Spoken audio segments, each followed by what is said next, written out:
Alright, this lecture is going to be on magnetism basics, and we're going to be able to look at how magnets apply forces. So the first part of this is looking at magnetic poles. That magnets exert forces on one another. They're similar to electric charges. They can both attract and repel without touching, depending on which end is held near the other. Also, like electric charges, the strength of their interaction depends on the distance of separation of the two magnets.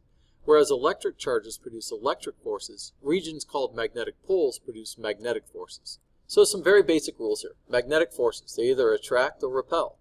The opposites attract, that a north pole of a magnet will attract to a south pole of another magnet. Or you could say a south pole would attract to a north end. So either way, we're talking about attracting, opposites attract. Whereas like poles repel. South-south repel, and north-north repel. Now we studied electrostatics and we showed that opposite charges attract and like charges repel. It's the same concept in the case of magnetism. So in class we have all kinds of different magnets. We have horseshoe magnets, we have circular magnets, and we have bar magnets. That magnets come in all shapes and sizes and forms. You can see a horseshoe magnet, circular magnet, and a bar magnet, all of which operate on a similar way. They all have north and south poles. When we break a bar magnet, or any magnet, the poles are already in place based on the way the atoms are aligned within the magnet itself. And we can see it here. If I have a bar magnet and I break it in half, the alignment of the atoms, this break, the atoms are aligned a specific way, so they already have their poles, or the orientation of the atoms are going to have already created these poles. And if I continue to break them, we continue having north and south poles. So magnetic poles always exist in pairs. That breaking a magnet in half, you can never isolate a single pole.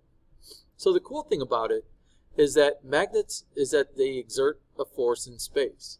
That it's the invisibility aspect that makes them kind of inherently interesting. So we can actually move a magnet from on the table by having a magnet underneath it. It exerts a force in the space through the table. So now we move into magnetic fields. This is how we can test for the invisible. That a field in physics is a quantity that has a value, in this case of force, in all points of surrounding space. So a magnet itself, right, here's my north end, here's my north pole, my south pole, it exerts a force in the surrounding space, and these are what we call the magnetic fields. That a magnet creates a magnetic field. That the field generates forces in the space around it, and on other magnets that are within the space. So these are iron filings, and this is what the textbook references. That in the north pole and on the south pole, you'll see that it aligns the way the iron filings kind of orient themselves.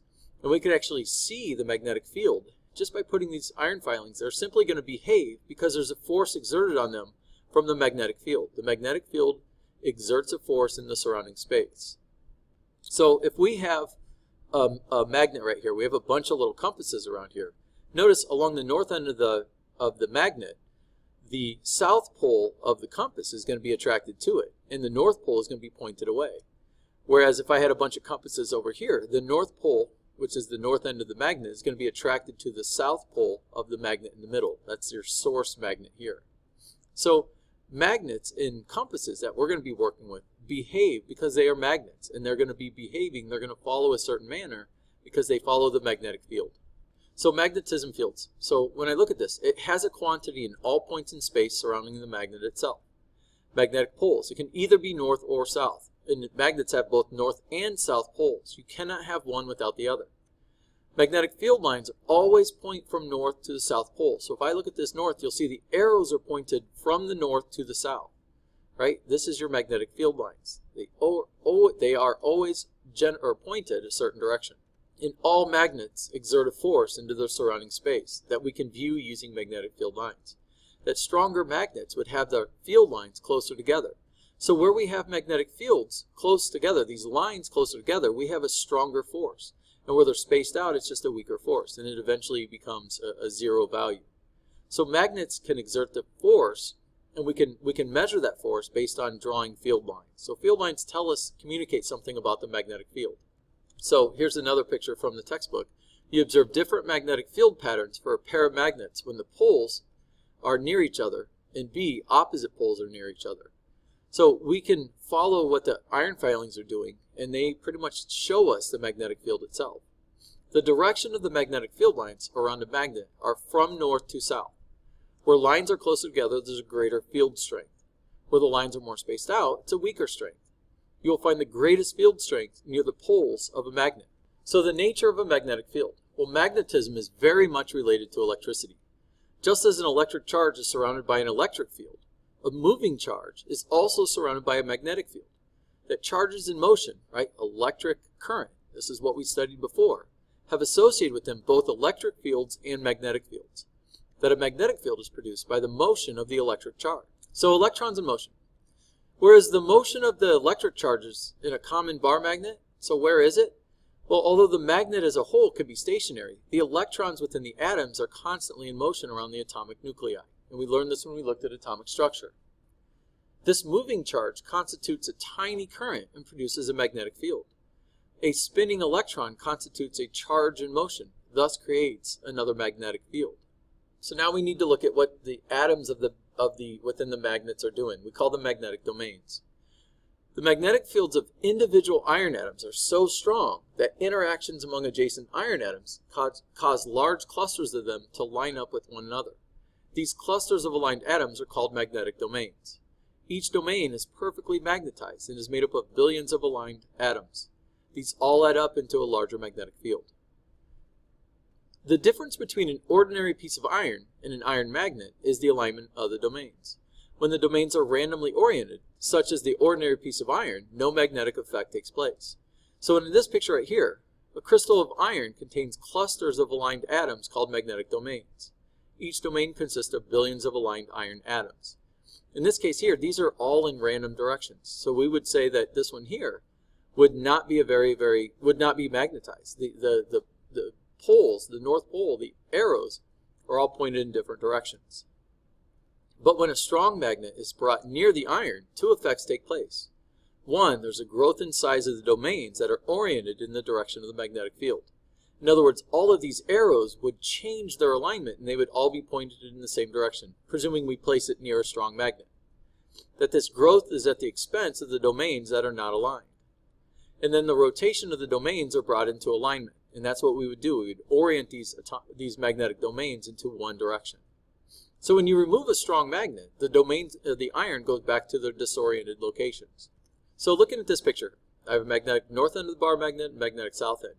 When I align these, when I place them by these nails here that do not have a magnetic charge, they orient themselves. It rechanges their magnetic domains so they align themselves in north-south poles and they become slightly temporarily magnetic. So the nails become induced magnets. So let's look at that a little bit more closely.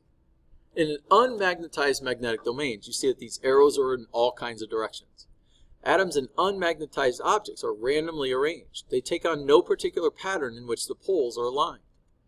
However, atoms in a magnetized object, right, generally containing iron, are oriented in a similar way. They're all pointed in one direction. You see all of these arrows are pointed to the left. We would say that the magnetic orientation would be to the left. That's the North Pole. Right? The arrow is telling me that's the North Pole. That this allows the fields around each individual atom to be much larger together as a whole than any of the individual atoms. So this here would be considered a magnet based on the magnetic domains. So each atom is a tiny weak magnet in a paramagnetic material such as aluminum. That the atoms are oriented in random directions. So if I look here, this is saying that all of these magnetic north and south are in all kinds of different directions. Each atom is a tiny weak magnet. So aluminum is not going to have a magnetic property. But when a permanent magnet, like in this picture, is placed nearby, their atomic arrangements become aligned within the magnetic field of the magnet. Right? This is influencing how these align themselves. So they become oriented in similar directions. When the permanent magnet is removed, the atoms go back to their disoriented alignments. So when the magnet is nearby, they orient themselves in a very particular way. So it takes on a magnetic effect. But when you remove the magnet here, they go back to their original shapes. They're just being disoriented and kind of all over the place. They're disoriented, so they are not magnetic anymore. And not all metals are magnetic. When moved away from a magnetic field, the atoms go back to their original direction. So we can kind of look at them all together here. So atomic properties of magnets. Ferromagnetic have strong magnetic properties. Ferro implies iron minerals within it. So where we find iron is a very good metal for creating and generating magnetic fields or creating magnets from. Magnetic domains are the atomic alignment relative to the magnetic forces. And the domains, such as in steel, are randomly arranged, so they are not permanent magnets. The fields actually cancel one another out. So here, all of these magnetic fields in all different directions cancel one another out. It would not be a good magnet. But it can be magnetized if I place a magnet near it. And notice the arrows are to the left.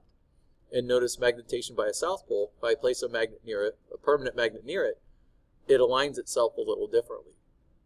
Now the last topic we're going to look at we did in class was electromagnets. That if we set up wire and we curl it around an iron nail and we run a battery, if we run current through here, we can create a magnet. We create north and south poles of the nail within inside the coils of the wire. So the key to this is that we're running current through the wire around the iron core, and this is what we call an electromagnet. Electromagnets can be turned on and off. Permanent magnets cannot. In order to increase the strength of an electromagnet, we can increase the current, right, by adding battery, or we can increase the number of coils. So how do we determine what the north and south pole are of an electromagnet? Well, we can apply the concept of the right-hand rule. This allows us to find magnetic poles. So notice, if current if this wire is coming this way and is coiled upwards, so the direction of current is this direction, it's pointed towards the magnetic north pole. So the direction of current flow is going to be the direction of the north pole, and the opposite is going to be the south pole. In other words, I can use my fingers.